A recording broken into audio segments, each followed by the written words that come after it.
जय हिंद, जय भारत, जय श्री राम। आज का विषय है भारत को जगत गुरु क्यों कहा जाता है।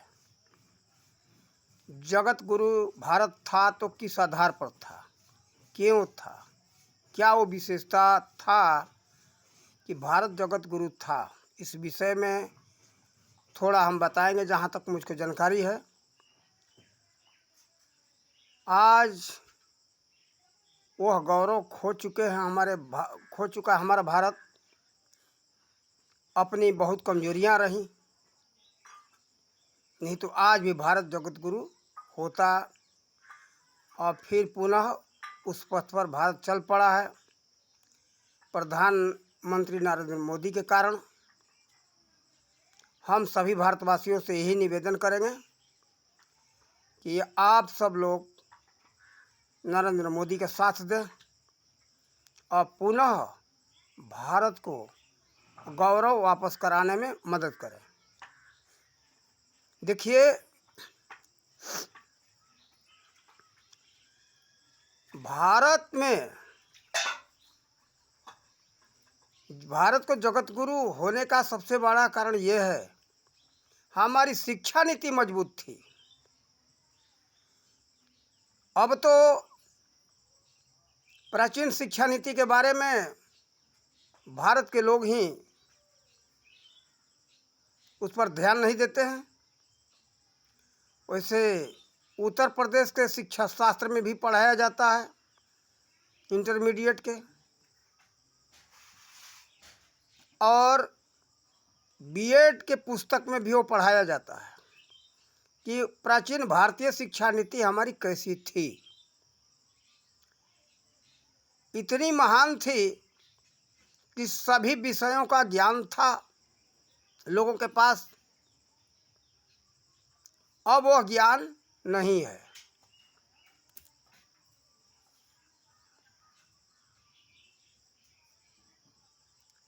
कारण कि वो शिक्षा नीति हमारी नहीं है। देखो, हमारे भारत को नीचे गिराने में, मूर्ख बनाने में बहुत बड़ा योगदान हम सम्राट अशोक के मौर्य का इतिहास देखते। कहीं लिखा हुआ तो नहीं मिला, लेकिन हम कुछ लेखों के आधार पर, तथ्यों के आधार पर हम विचार किए तो पता चला कि सम्राट अशोक मौर्य का देन है। और भारत में ऐसे मूर्ख हुए कि उस बात को भी पूरा समझे नहीं। देखो, कलिंग के लड़ाई के बाद उसने तलवार रख दिया था सम्राट अशोक ने। उसने सत्य अहिंसा के मार्ग को अपनाया कि बुद्धदेव जी जिस रास्ते पर हम चलते हैं उस रास्ते पर हम चलेंगे, सत्य अहिंसा के मार्ग पर। लेकिन वो भी हमारा राजा जो मूर्ख पूर्ण रूप से नहीं समझ सका। लेकिन क्या था ये तो पूरा हम नहीं समझ कह सकते, लेकिन हाँ, उसने कसम खाई कि हमारे ऊपर कोई अत्याचार करता रहे, हम तलवार नहीं उठाएंगे। और फिर भारत के लोग भी हमारे उसी समय से तलवार न उठाने का कसम खा लिए। नहीं लड़ेंगे, हिंसा नहीं करेंगे, हिंसा का, अहिंसा का मतलब नहीं समझे। ये भी कारण है। देखो, हम अपने वीडियो में पहले भी बताए हैं, बुद्धदेव जी ने भी हिंसा किया है। बिना हिंसा किए अत्याचारियों को नहीं मारा जा सकता। देखो, अगर हिंसक नहीं होते तो अंगुलीमाल जैसे खूंखार डकैत कतली के हत्यारे को मारने में सक्षम नहीं होते।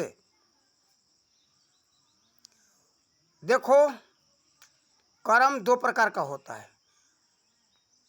वैसे तो तीन प्रकार का, मन वचन कर्म। मन वचन कर्म तीन से होता है कोई भी। तो देखो, मन से और वचन से उन्होंने मारा, कर्म से तो नहीं मारा था।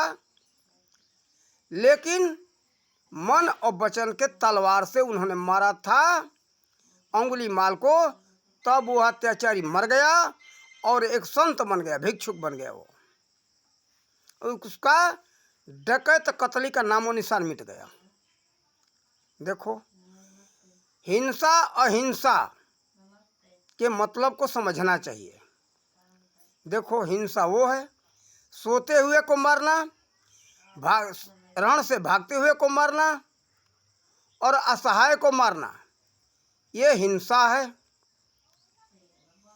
आमने सामने के युद्ध में वो आमने सामने आ गया हमको मारने के लिए, तो हम अपने आत्मरक्षा के लिए हमको तो लड़ना ही चाहिए। ये नहीं कि वो मार दे और हम हाथ पर हाथ रख के बैठे रहें। ये तो कायरों का काम है। ये गांधी जो चला, ये हमारे भारत के लोग, मूर्ख लोग, कहने पर सबको बहुत मिर्ची लगेगी।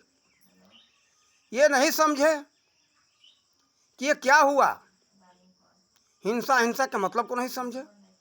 अपने आत्मरक्षा में लड़ना उचित है। ये जरूरी नहीं है युद्ध के अंदर कि हम ही उसको मारेंगे, वो भी हमको मार सकता है। उस समय तलवार उठाना चाहिए, उसको हिंसा नहीं माना गया है।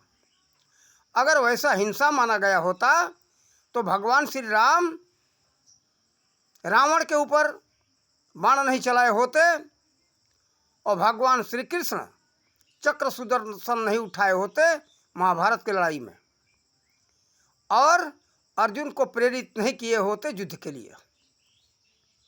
देखो, वो भी नहीं समझता था, लेकिन उस कायरपन को भगवान श्री कृष्ण ने दूर किया था। इसलिए हम सबको अपने इतिहास को देखना चाहिए। तो देखो, ये सब बातें क्यों रही। हमारी भारतीय शिक्षा नीति ऐसी मजबूत थी। युद्ध विद्या का ज्ञान पढ़ते समय में दिया जाता था। सभी बच्चों को, सभी विद्यार्थियों को अनिवार्य था। ये अंग्रेज लॉर्ड मैकाले इसको समाप्त किया इसलिए कि भारतीयों के पास युद्ध कला रहेगा नहीं, लड़ने का विद्या मालूम नहीं रहेगा, तो ये हमारे खिलाफ कैसे लड़ सकते हैं। केवल हम उनको प्रशिक्षित करेंगे जो सेना में जिसको भर्ती करेंगे, पुलिस विभाग में जिसको भर्ती करेंगे, उसको युद्ध विद्या के लिए हम प्रशिक्षित करेंगे। वो तो हमारे गुलाम रहेंगे, हमारे अधीन रहेंगे। जो हम आदेश देंगे उसी हिसाब से वो चलेंगे। जिसको हम कहेंगे मारो तो मारेंगे, कहेंगे कि नहीं मत मारो तो नहीं मारेंगे। ये उसके पीछे कारण था, ये उसके पीछे चालबाजी थी। देखो, उसने तो सारा विद्या ही अपने हाथ में ले लिया था। कुछ भी हो, पहले सभी तरह की विद्याएं दी जाती थी, सभी तरह के कला का ज्ञान दिया जाता था। उसमें लिखा ही है, ये तक्षशिला विश्वविद्यालय के विषय में, उसमें बच्चों को संपूर्ण जीवन उपयोगी शिक्षण प्रशिक्षण दिया जाता था और वह सूत्र सभी विद्यालयों में लागू था। उस समय सभी लोगों को संपूर्ण जीवन उपयोगी शिक्षण प्रशिक्षण दिया जाता था।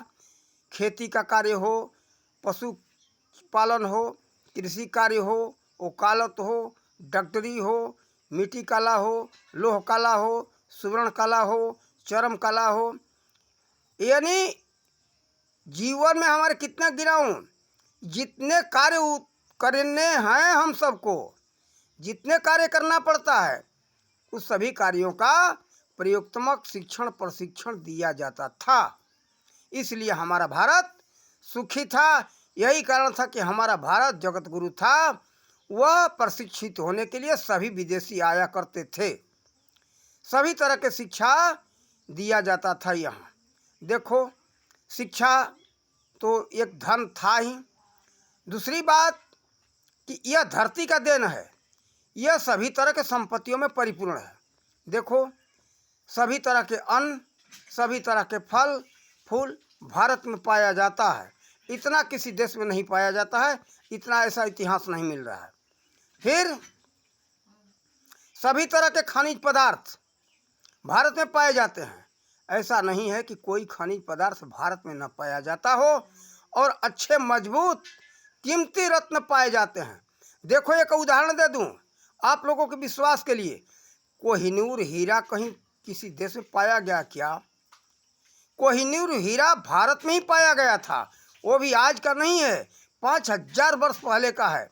लोगों को इतिहास का जानकारी न होने के कारण बहुत कम समय के बताते हैं, लेकिन हमको यहाँ तक मालूम है महाभारत काल में वो कौन से कौस्तुभ मणि ऐसे कुछ नाम से बताया गया महाभारत में। तो देखो उस समय से वो है। और तक्षशिला विश्वविद्यालय की बात रही, उसका जो है धर्म ग्रंथों से पता चलता है, इतिहास से पता चलता है महाभारत काल में भी तक्षशिला विश्वविद्यालय था। यानी अच्छा, वो महाभारत काल में नहीं, उसमें 5 पांडव प्रशिक्षित हुए थे और कौरव दल के लोग भी उसमें प्रशिक्षित हुए थे। इसलिए पता चलता है कि 5000 वर्ष पहले से ही वह तक्षशिला विश्वविद्यालय था। आज जो कि उसका अवशेष रावलपिंडी रेलवे स्टेशन के नज़दीक कहीं 20 किलोमीटर दूरी पर रावलपिंडी है, वह तक्षशिला है रावलपिंडी रेलवे स्टेशन से, वहाँ से 20 किलोमीटर दूरी पर वो जगह है, जा कर के लोग देखें। अवशेष अभी पड़ा हुआ पाकिस्तान में पड़ा है, लेकिन वो भारत का ही अंग था। और उसके पहले तो ऐसा पता चलता है कि अखंड भारत का जो बहुत बड़ा भारत था, तो वह अफगानिस्तान तक फैला हुआ था, जो कि हिंद कुश नाम का पर्वत है, वह भारत का ही अंग था। देखो बहुत बड़ा विशाल हमारा भारत था। तो देखो ये भारत सभी कुछ में आगे है, सभी तरह की शिक्षा, सभी तरह के कौशल कला विश्व को भारत ने दिया, सभी तरह के धन भारत में है, चाहे वो खनिज पदार्थ हो या विद्या हो, फल हो, फूल हो और कोई भी खाद्य पदार्थ हो, सब कुछ भारत में पाया जाता है, सब भारत में उपज होता है। इसीलिए भारत को कृषि प्रधान देश कहा गया है। ऐसा विश्व में कोई देश नहीं है जो कि कृषि प्रधान हो। जहाँ कृषि होगा वहीं जो है सभी तरह के फसल अनाज पाए जाएंगे और फल पाए जाएंगे। विश्व में कोई ऐसे देशों का चर्चा नहीं मिलता है। देखो यह सभी तरह की विद्याएं यहीं से गई हैं विदेशों में। आज हमारे देश के लोग कहते हैं ये तो विद्या आपने यहाँ नहीं था, फलाने विदेश से आए। अरे विदेश से कुछ भी नहीं आया, यहाँ तक कि उन मूर्खों के पास 0.0 तक का ज्ञान नहीं था, उसको देने वाले हैं, उनका नाम था द्वितीय भास्कराचार्य। 0 अंक और बीज गणित का सूत्र उन्होंने दिया है। बीज गणित का सूत्र अपने भारत के भास्कराचार्य का देन है, और खगोल शास्त्र का देन आर्यभट्ट का है, अर्थशास्त्र और राजनीति शास्त्र का देन आचार्य चाणक्य का है, और चिकित्सा शास्त्र का ज्ञान भारत से ही विदेशों में फैला हुआ है। प्राचीन समय में देवताओं के समय में धन्वंतरी थे, उसके बाद में धन्वंतरी के बाद जो है महर्षि ये जो हुए चरक हुए, इन्होंने दिया है विश्व को। और शल्य चिकित्सा का ज्ञान तो आज का नहीं है, ये भगवान शंकर के समय से चला रहा है, कारण कि सारा विद्या तो उन्हीं का दिया हुआ है। ऐसे सभी बहुत से लोगों का नाम आता है, लेकिन सभी विद्याओं का दाता भगवान शंकर है। आप सबको मालूम है कि भगवान शंकर का निवास स्थान, उनका घर जो है कैलाश पर्वत है। तो कैलाश कहाँ था? भारत में ही था, जो कि आज चीन में चला गया है, वो भी हमारे भारत का ही अंग है। तो देखो कहीं विदेशों में कुछ नहीं था, भारत से ही सब कुछ गया है। ऐसे तो इतिहास से पता चलता है पूरा विश्व भारतीय हैं, कारण कि मनु शत्रुपा इसी अयोध्या में हुए थे, ये उल्लेख मिल रहा है धर्म ग्रंथों में, और उनके द्वारा ही पूरे विश्व में ये सभी लोग फैले हुए हैं। और शब्दों में अंतर है, उन्हीं को अंग्रेजी में कहते एडम और ईव, और उर्दू में कहते, फारसी में कहते आदम बाबा माई हेउआ, और अपने भारत में उन्हीं को मनु और शत्रुपा कहा जाता है। तो देखो सब कुछ यहीं से गया है। सनातन धर्म का विकास यहीं से हुआ। सनातन का तो मतलब अलग अलग नहीं है, एक ही है। धर्म अलग अलग कुछ भी कहे लोग, लेकिन वास्तव में धर्म अलग नहीं होता है, धर्म एक ही होता है और वो धर्म है सनातन, जो सबको धारण किया है। परमात्मा का ही नाम सनातन है और वह सर्वव्यापक है, इसलिए उसको सनातन कहा गया। सना प्लस तन, जो सब में सना हुआ हो, जो सब में घुला मिला हुआ हो, उसका नाम है सनातन। जो सर्वव्यापक को हो, उसका नाम है सनातन। आप सबको पता है ईश्वर वह सर्वव्यापक है, इसलिए उनका नाम है सनातन। तो देखो, हमारा यही इस वीडियो में समझाना था कि भारत जगत गुरु का देन यही है। देखो, हम सब अपने विद्याओं को भूल गए और भूलते जा रहे हैं। हम सब, हमारा देश सब कुछ में आगे था, उस सब विद्याओं को हम सबको अपनाना चाहिए। वो विद्या कहीं दूर नहीं है, केवल हम सबको अपने भारत का इतिहास उठा करके पढ़ने की ज़रूरत है। उन सभी विद्याओं को हम लोग वापस लाएं और वापस ला करके मजबूत हों। पूरे विश्व को हमारे भारत के ऋषि महर्षियों ने विद्या दिया है, इसलिए भारत को जगत गुरु का उपाधि मिला हुआ है। तो एक गुरु पुत्रों और शिष्यों का शिष्य मत बनो, ये बहुत शर्म की बात है। यहाँ अरब के लोग शिष्य बन गए और इंग्लैंड के शिष्य बन गए। जो ये फारसी है या उर्दू है, वहीं का है। जो उसको लोग वहाँ के सभ्यता संस्कृति को अपना लिए, हम उनको तो अरब का ही शिष्य मानेंगे और कहते हैं गौरव से कि हम अरबी, हमारा अरब है। तुम अरब में चाहो तो भारत में क्या कर रहे हो? देखो, अंग्रेजियत को जो लोग अपना लिए तो हम अंग्रेजों का शिष्य मानेंगे। सारा सब कुछ खान पान, रहन सहन, कपड़ा, सभ्यता, संस्कृति, शिक्षा, कानून, सब कुछ इंग्लैंड का है। यहाँ क्या है भारत का? भारत के सब लोग समाप्त कर दिए, फिर भी कहते हो कि हमारा भारत जगत गुरु। तो शर्म नहीं आता है? अरे उस साबित करना हो तो कैसे साबित कर सकते हो? अपने इतिहास को तो जानो।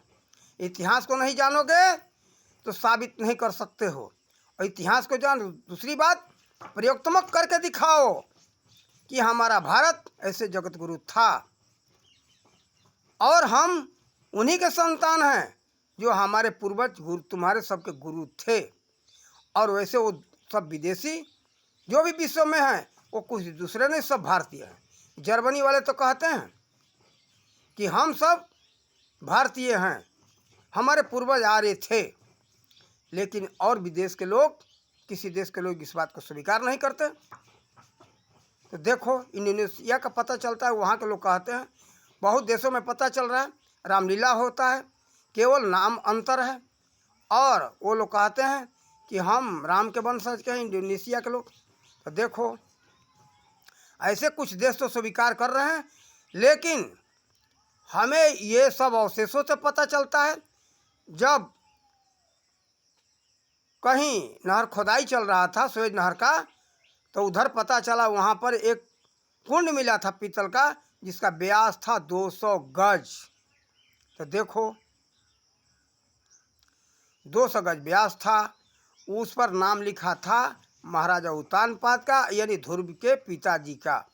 तो देखो, ये सब जो है भारत के ही अधीन थे और भारत का वहाँ तक कब्जा था।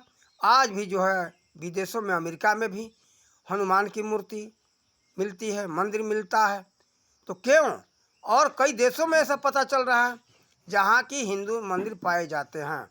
इसे पता चलता है पूरे विश्व पर भारत का ही कब्जा था, पूरे भारत के ही लोग वहाँ बसे हुए हैं, कोई दूसरा नहीं है। इसलिए विश्व बंधुत्व का ये संदेश देने वाले जो देते हैं हमारे भारत के लोग, और सभी लोग, यही कारण है। विश्व हमारे विश्व के सभी लोग हमारे भाई हैं, हमारे जो है कि संतान हैं, हमारे ही परिवार के हैं। इसलिए हम यही कहेंगे कि अपने पूर्व के गौरव को जानो, हिंसा के विषय में जानो, ये छोड़ो मत। और छोड़ देना ठीक नहीं है। अपने भारत के जगत गुरु पर ये गौरव की बात है, फिर उस इतिहास को नहीं जानोगे तो नहीं साबित कर सकते हो। इसीलिए सबसे हम कहेंगे, करबद्ध निवेदन करके अपने इतिहास को जानो, अपने गौरव को वापस लाओ, भूलो मत, अपने मुंह में कालिख मत पोतो, उस सबको जानो। नहीं जानोगे तो क्या किसी को बता सकते हो। अपने भारतीय सभ्यता संस्कृति को अपनाओ।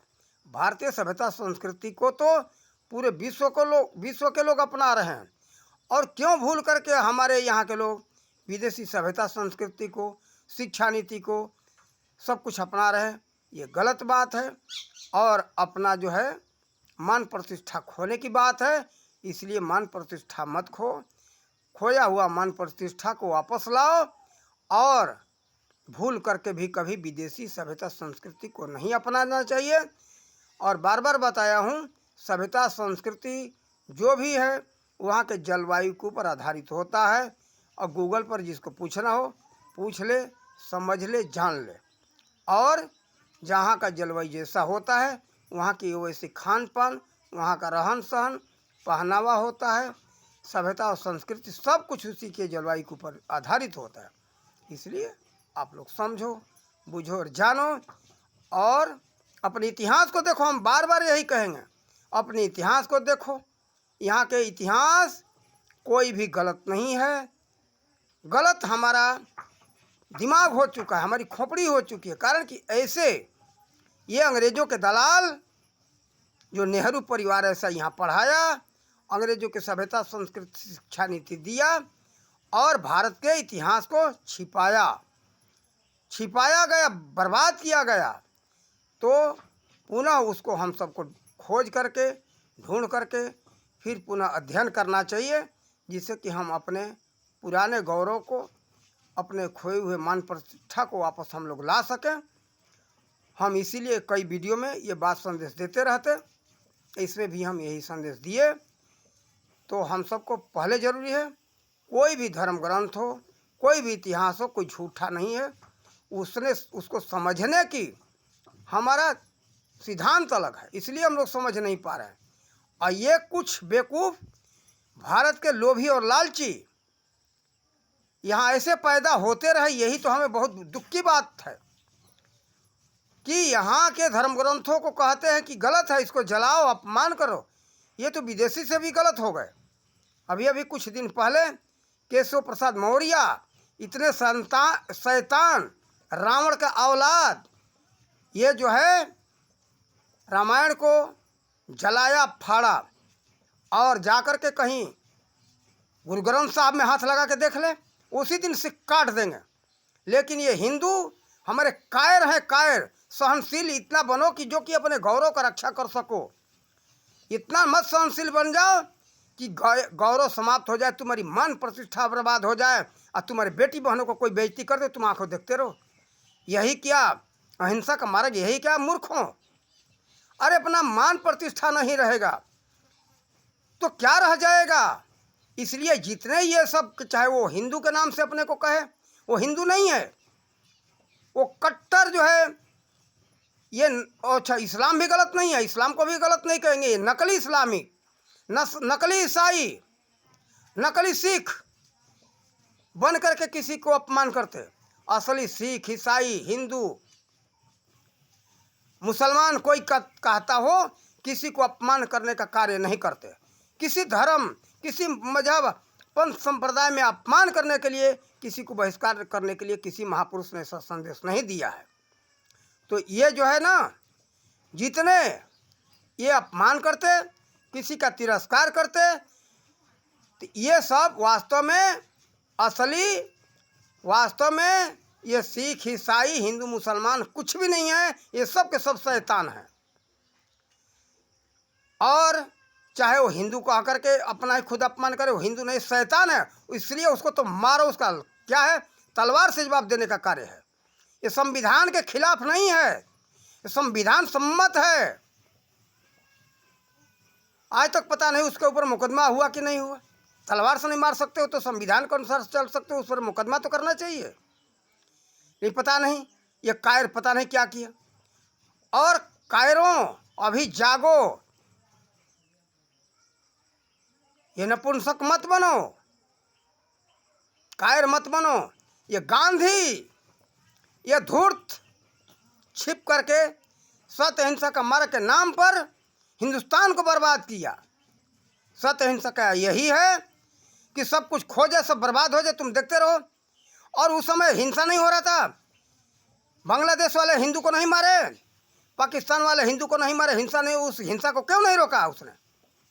अहिंसक था तो देना चाहिए शिक्षा कि सत्य अहिंसा का पालन करो। मुसलमानों को कभी सत्य अहिंसा का ये मार्गदर्शन देने नहीं गया, बल्कि उन लोगों का पक्षपात किया, उन शैतानों का पक्षपात किया, उनके पक्ष में लड़ा। नेहरू का वही हाल है। तो देखो, एक चाल है, इस वीडियो में खुलासा करके बता रहा हूँ। जैसे एक बाप होता है ना, उसके 2-4 बेटे हैं, तो क्या करेगा वो? ललकार देगा 4 बेटों को, जाओ करके फलाने को मार के आओ। मार के आ गए, शिकायत है कि भाई देखो आपके बच्चे ने मारा, तो क्या करेगा? अरे बच्चों को बुलाएगा, अरे इधर मारेगा, एक झूठ मूठ का थोड़ा थोड़ा एक थप्पड़, और कहेगा चल जाओ, इन सालों को अभी हम तुम्हारे जाने के बाद इनको बताएंगे, लाओ लठ। लठ भी मंगाएगा दिखावा के लिए, और आपस में भिड़ भी जाएंगे, लगेंगे लोग तो ये आपस में लड़ गए, मार रहे हैं। और उनकी तो मिली हुई है, उनका धूर्त विद्या है ये कि ऐसे सबको मारना है। तो ये गांधी ने, नेहरू ने यही कार्य किया, हिंदुस्तानियों के आंख में धूल झोंका। ये इनका सत्य अहिंसा का मार्ग का यही मतलब हमको लग रहा है। एक पार्टी को, एक पक्ष को ललकार रहे हो कि तुम मारो, लाखों हिंदू मारे गए। अरे आप लोग जलियांवाला बाग का कांड भी देखो, उसमें भी यही हुआ। और हिंदुस्तान पाकिस्तान के बंटवारा हो जाने के बाद क्या हुआ?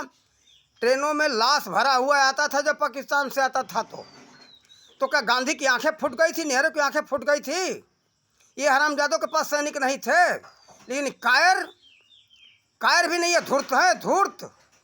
हिंदू को कटवाते रहे और देखते रहे। मुसलमानों को शिक्षा नहीं दिए गए, पाकिस्तानियों को, बांग्लादेशियों को शिक्षा नहीं देने गए कि तुम सत्य अहिंसा के मार्ग को अपनाओ। केवल हिंदुओं को शिक्षा दिए सत्य अहिंसा के मार्ग पर अपनाओ। सत्य अहिंसा के मार्ग पे अपना करके हाथ पर हाथ रख के बैठे रहो और तुम मरते रहो। अरे जो कहने वाले हैं कि गांधी कहते थे कि हमारे गालों में एक थप्पड़ मारा तो दूसरे गाल में मार लो, आओ शैतान तुम्हारे गाल में एक थप्पड़ मारता हूँ, तू अपना गाल घुमा दे तो दूसरा, इसमें भी लो मार लो। जब एक थप्पड़ लगेगा ना, तब तुमको पता चलेगा कि थप्पड़ क्या होता है। ये दूसरे को शिक्षा देना तो आसान होता है, स्वयं उस पर चलना कठिन होता है। नेहरू पटना के पास क्यों हिंसा करवाया? वहाँ 400 किसानों को मरा हुआ पता चल रहा इतिहास से, वैसे पता चल हजारों लोग मारे गए थे।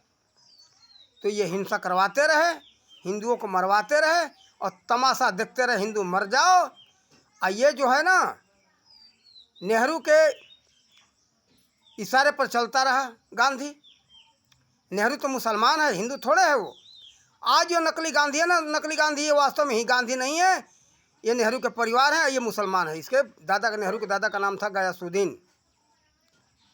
तो देखो, इसलिए ये मुसलमानों का पक्ष लेते रहे, मुसलमान ये शैतानों का पक्ष लेते रहे। ये खुद शैतान है, इसका भी पता चलता है कि गौ मांस खाता था।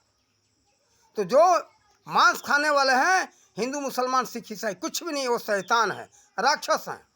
चाहे अपने को हिंदू कहता हो या सिख ईसाई कुछ भी कहता हो, जो हिंसा करे और किसी दूसरे का मांस खाए, वो कुछ है ही नहीं, वो शैतान है, शैतान, राक्षस। उसको तो धरती पर रहने का अधिकार नहीं, उसको समाप्त कर देना चाहिए। और राक्षस रहेगा तो धरती पर हिंसा फैलाएगा। तो देखो, इस सब विषय में बहुत बड़ी चाल है और इसको समझो। गांधी अहिंसावादी नहीं था, हिंसावादी था। ये धूर्त विद्या का कार्य है। ठोक ठोक करके शांति से सुलाया इसने, सो जाओ हिंदुओं, कटते रहो, मरते रहो, देखते रहो। यही कार्य तो किया ये नेहरू परिवार ने बॉर्डर पर सैनिकों के साथ, कि हम आदेश देंगे तो तुम मारना, गोली चलाना नहीं, तो तुम मरते रहो, देखते रहो। उसी समय पता चलता है, इन्हीं समय के शासन में, कि पाकिस्तान के सैनिक भारतीय सैनिक का एक का मस्तक काट करके लेके चले गए। वो जश्न मनाए, खुशहाली मनाए। लेकिन ये भी शैतान उस समय भी गोली चलाने के लिए दिल्ली से आदेश नहीं दिए। ये तो है इनका चाल, कभी किसी भी महापुरुष ने इतिहास में नहीं दिया है, नहीं बताया है कि मरते रहो तुम देखते रहो। सबने जवाब दिया है। हनुमान जी से बड़े भक्त हो गए क्या? राम से भी बड़े भक्त हो गए हो, कृष्ण से बहुत बड़े भगवान के भक्त हो गए हो। वो स्वयं तो भगवान के अवतार माने जाते, लेकिन अत्याचारियों को उन लोगों ने खुद मारा है। इसलिए सदा ध्यान रखना चाहिए, अत्याचारियों को मारना हिंसा नहीं है, वो अपने आत्मरक्षा का मार्ग है। ये सदा ध्यान रखो। इसलिए भारतवासियों, अभी से समझो अपने इतिहास को, जानो नहीं तो बर्बाद हो जाओगे, बर्बाद। और ये भारत भारत नहीं रह जाएगा, पता नहीं ये कौन सा देश बन जाए, इसका कोई पता नहीं है। इसलिए लड़ना सीखो, महाराणा प्रताप के रास्ते पर चलो, शिवाजी के रास्ते पर चलो, और गुरु गोविंद सिंह के रास्ते पर चलो, नेताजी सुभाष चंद्र बोस के रास्ते पर चलो, सरदार भगत सिंह, खुदीराम बोस, ऐसे वीरों के रास्ते पर चलो। ये कायर, धूर्त कायर बनाए भारत को, कायर मत बनो। इसमें मान्यता नहीं है, अपना मान प्रतिष्ठा नहीं है, अपना रक्षा नहीं हो सकता है। इसलिए हम ये कहेंगे कि जो है लड़ना सीखो। किसके लिए? अपने आत्मरक्षा के लिए। हम ये भी नहीं कहते कि किसी के ऊपर अत्याचार करो, अत्याचार करने के लिए लड़ने को नहीं कहते, अपने आत्मरक्षा के लिए लड़ना सीखो। हम कभी नहीं किसी वीडियो में बताए कि किसी दूसरे के ऊपर अत्याचार करने के लिए लड़ना सीखो। अपने देश के लिए, अपने सम्मान के लिए, पूर्वजों के मान सम्मान के लिए, अपने राष्ट्र के रक्षा के लिए लड़ना सीखो। राष्ट्र के ऊपर कोई आंख उठावे तो उसका आंख फोड़ दो, उसमें संविधान मत देखो मूर्खो। और अपने गौरव का नाश हो रहा है, तुम्हारे घर में कोई आकर के अत्याचार कर रहा है तो उसको तो संविधान देखोगे, उसको मारो। अरे डकैती पड़ गई, तुम्हारे धन लूट रहा है, तुमको मार रहा है, उस समय संविधान देखोगे? जाओगे मुकदमा करने, तब तक तो तुम बर्बाद हो जाओगे। इसलिए तुरंत जवाब दो, उसको मार दो, उस समय जो होगा देखा जाएगा। लेकिन अब पता नहीं, ये विदेशी कानून अत्याचारी को जवाब देने पर ही उल्टा जो है कि सजा मिल रहा है। ये क्या यही नियम है? पहले ऐसा तो नहीं था। सम्मानित किया जाता है तो जो डकैतों को कोई मार दे, घर में घुस करके अत्याचार करे, उसको मार दे तो उसको सम्मानित किया जाता था। लेकिन अब उसको तो दंडित किया जा रहा है। ऐसा पता चल रहा है तुमने डकैत को क्यों मारा, यानी तुम डकैत के भाई हो। ये संविधान तो हम मानेंगे कि डकैतों का है, डकैती कराने का है। ये विदेशियों का संविधान है, विदेशी डकैतों का संविधान है। इसलिए संविधान को मिटाओ, संशोधन करो। जो देश हित में न हो उसको संविधान के पुस्तक से निकाल दो। संशोधन करने की जरूरत है, उसको निकालने की जरूरत है। जो हमारे देश का रक्षा ना हो सके, वो संविधान किस काम का? गौरव का रक्षा ना हो सके तो संविधान में भी संशोधन करके उसको बदलने की जरूरत है। अपने देखो, हम अंतिम में ये कहेंगे कि आप लोग अपने भारत के इतिहास को जानो। ये मत कहो कि सब ढोंग ढकोसला है, ये कहना छोड़ो। कुछ भी ढोंग ढकोसला नहीं है, उसको समझने का कोशिश करो, दिमाग लगा करके समझो, किसी के बहकावे मत आओ। अर्थ का अनर्थ निकाल करके उसको बताने वाले बताते हैं। जैसे एक बात है बता दूं, तुलसीदास जी ने लिखा, ढोल गंवार शूद्र पसनारी सब ताड़ना के अधिकारी। अब नारी भी कहती है कि नारी का अपमान के लिए, अरे जानकी माता के पूजा किए उन्होंने, तो नारी के तो पुजारी थे तुलसीदास जी। लेकिन क्या तुम्हारे घर में, तुम्हारे गांव में, तुम्हारे पड़ोस में ताड़िका जैसी, सुपनेखा जैसी होगी नारी, तो क्या उसका पूजा करोगे कि लठ दोगे, तलवार चलाओगे उसके ऊपर? नहीं तो सबको तबाह कर देगी।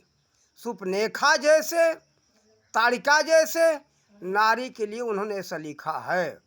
गंवार वो है, शूद्र वो है जो अज्ञानी है। शूद्र कोई जाति नहीं होता, इसे सोचना समझना छोड़ो, समझो। शूद्र का मतलब है जो मूर्ख हो, गंवार हो, अत्याचार हो, उसको शूद्र कहा गया वास्तव में। तो देखो, शूद्र गंवार सब में होते, सभी वर्ग में। क्या ब्राह्मण में नहीं है क्या? ब्राह्मण में, क्षत्रिय में भी हैं, वो शूद्र हैं, गंवार हैं, उनको तो मर सुधारना ही पड़ेगा, ताड़ना देना ही पड़ेगा। ताड़ना देने का मतलब नहीं कि मार दो जान से, नहीं, उसको ध्यान दे करके उसको मार करके, थोड़ा थप्पड़ दे करके, जैसे कोई लड़का गलती करता ना आपका, तो उसको थप्पड़ दे करके समझाते हो कि ऐसे नहीं, ऐसे कर, ऐसे चल। इसी तरह से क्या लड़के को जान से मारते हो? लड़के को जान से मारते नहीं हो ना। देखो, समझाओ, समझा करके, समझाने के लिए, ध्यान दे करके समझाने के लिए ताड़ना का उपयोग, बात शब्द के ऊपर उपयोग किया गया है। तुलसीदास जी ने कुछ गलत नहीं लिखा है।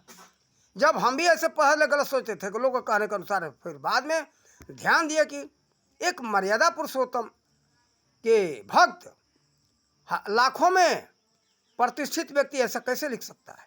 जब ध्यान दिए तो हमें समझ में आया कि बात तुलसीदास जी ने ऐसे लिखा है। इसी तरह से सभी चौपाइयाँ सही हैं, गलत कुछ भी नहीं है। हमारा सोच, हमारा समझ गलत है, हमें ये सोचने समझने की ज़रूरत है। और हम यही सबसे कहेंगे, अंतिम में सब लोग अपने इतिहास को देखो, जानो। इन्हीं शब्दों के साथ जय हिंद, जय भारत, जय श्री राम।